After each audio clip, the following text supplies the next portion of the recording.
కోసమే చేశాడుగా దేవుడే, తన కోసమే బ్రతకాలని నీకుందిగా ఈ ఊపిరి. కొద్ది కాలమేగా నీవు బ్రతకగలవు, వెళ్ళిపోతావనే నీకు ముందు తెలుసు. మరి ఎందుకు ఎందుకు ఎందుకు ఎందుకు భూమి మీద ఏదేదో చేద్దామని, పద ముందుకు ముందుకు ముందుకు ముందుకు తండ్రి అయిన దేవుని చూద్దామని.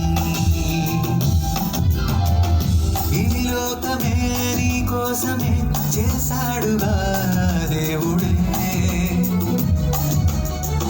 తన కోసమే బ్రతకాలని